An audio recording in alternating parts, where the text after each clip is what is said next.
BGB Rangamati sector commander মহোদয়, উপস্থিত guest of honour Rangamati সদর সেনা জোনের সম্মানিত জোন কমান্ডার মহোদয়, উপস্থিত রাঙ্গামাটি জেলায় প্রথম বিজয়ের পতাকা উত্তোলনকারী বীর মুক্তিযোদ্ধা অবসরপ্রাপ্ত কর্নেল মনিজ দেওয়ান মহোদয়, উপস্থিত রাঙ্গামাটি জেলা রাঙ্গামাটি পৌরসভার সাবেক মেয়র সাইফুল ইসলাম চৌধুরী, উপস্থিত রাঙ্গামাটি জেলা মুক্তিযোদ্ধা সংসদের আহ্বায়ক শেখ লুৎফুর রহমান সহ উপস্থিত শিক্ষার্থী এবং অভিভাবক ও সুধীজনকে শুভেচ্ছা জানাচ্ছি। প্রিয় উপস্থিতি, আমি অনুষ্ঠানের সভাপতি হিসেবে বক্তব্য করে দেওয়ার কথা থাকলেও আমি আগে স্যারদের আগে দিয়ে দিচ্ছি, কারণ আমাদের ফাউন্ডেশনের সাথে আমাদের কার্যক্রমের সাথে স্যারদেরকে আমরা ইনভলভ রাখি। স্যাররা আমাদেরকে সহযোগিতা করেন, পরামর্শ দেন। তো আমাদের কার্যক্রমটা কি সে বিষয়টা জানানোর জন্যই মূলত আমি আগে ভাগে বক্তব্য দেওয়া। প্রিয় উপস্থিতি, সকলের উদ্দেশ্যে বলছি, দেশের 7 বীরশ্রেষ্ঠের একজন বীরশ্রেষ্ঠ মুন্সি আব্দুর রউফ আমাদের এই জেলায় রয়েছে।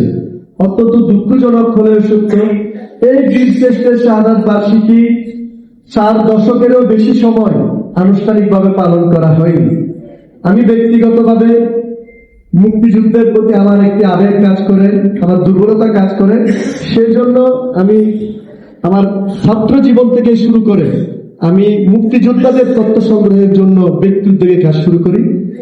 পাশাপাশি এই বীরশ্রেষ্ঠ যেহেতু আমাদের পার্বত্য জেলায় আছেন, তার শাহাদাত বার্ষিকী এবং তার জন্মবার্ষিকী আনুষ্ঠানিকভাবে পালন করার জন্য আমি অনেক জায়গায় আবেদন করেছি, অনেক জায়গায় গিয়েছি, কিন্তু তারা ব্যস্ততার কারণে এই বিষয়টি আমলে নিতে পারেননি।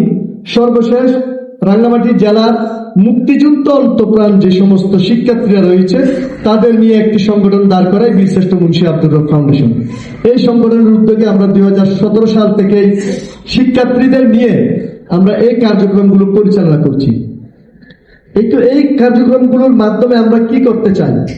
একটা সময় আমরা দেখেছি একজন বীরশ্রেষ্ঠ যে রাঙ্গামাটিতে আছেন, অধিকাংশ অভিভাবক, অধিকাংশ শিক্ষার্থী তারা তার নামটি পর্যন্ত বলতে পারত না।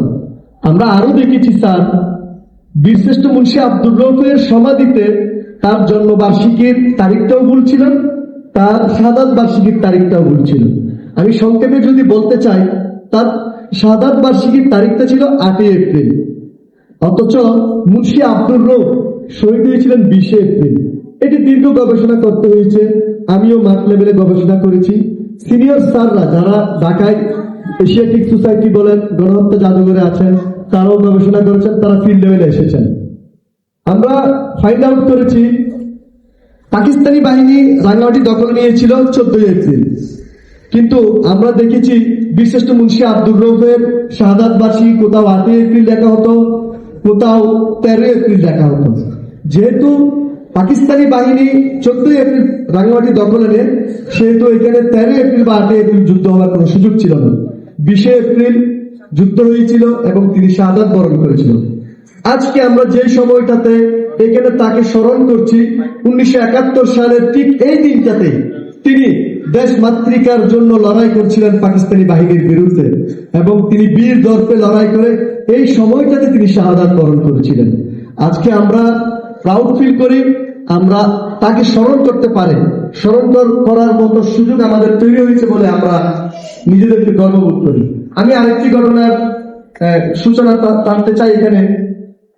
আপনারা জানেন, ইত্যাদি হচ্ছে বাংলাদেশের একটি জনপ্রিয় ম্যাগাজিন অনুষ্ঠান।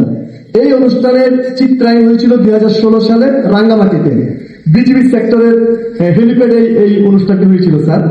তো সেখানে আমার উপস্থিত থাকার সৌভাগ্য হয়েছে।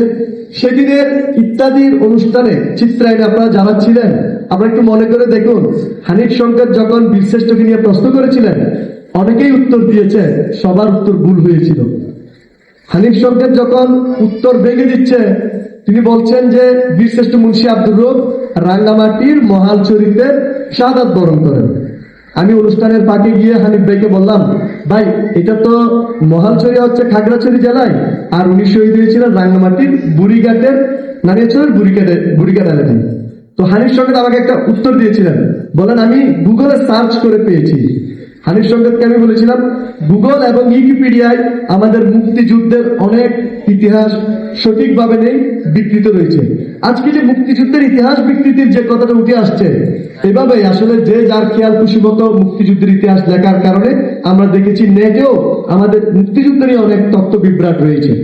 হানিফ সংকেতকে আমি নিজের পরিচয় যখন জানালাম, ভাই আমি একজন সাংবাদিক এবং আমি মুক্তিযুদ্ধ নিয়ে গবেষণা করি, তিনি আমার কথাটা আমলে নিয়েছেন এবং আমি দেখেছি হানিফ সংকেতের সেই ইত্যাদি যখন প্রচার হয় তখন তিনি তার উত্তরটা সঠিক করে দিয়েছিলেন। আপনারা ইউটিউবে সার্চ করলে দেখবেন সেই উত্তরটা ভেঙে দিচ্ছে যে বীরশ্রেষ্ঠ মুন্সি আব্দুর রব রাঙ্গামাটির নানিয়ারচরে বুড়িঘাটে তিনি শাহাদাত বরণ করেছিলেন। এটা আমার একটা অ্যাচিভমেন্ট, আমি এই কারণেই বলবো, সেদিন যদি ইত্যাদির মাধ্যমে রাঙ্গামাটির মহান চরিত্রের বীরশ্রেষ্ঠ মুন্সি আব্দুর রব শাহাদাত বরণ করেছেন, এটা যদি তার মাধ্যমে প্রচার হতো দেশ বিদেশে, তাহলে শিক্ষার্থীদের কাছে এটা একটা ডকুমেন্ট হয়ে যেত, গবেষকদের কাছে এটা একটা ডকুমেন্ট হয়ে যেত। তারা বলতো হানিফ সংকেতের মতো একজন প্রথিত যশা, একজন নির্ভরযোগ্য উপস্থাপক এই বিষয়টা উপস্থাপন করেছেন। তো আমার সৌভাগ্য হয়েছে সেদিন হানিফ সংকেতকে আমি বল শুধরাই দেওয়ার জন্য তিনি আমার কথা মতো তিনি সেটি সঠিক করে দিয়েছিলেন। এভাবে যদি গল্প বলতে যাই আরো অনেক গল্প রয়েছে।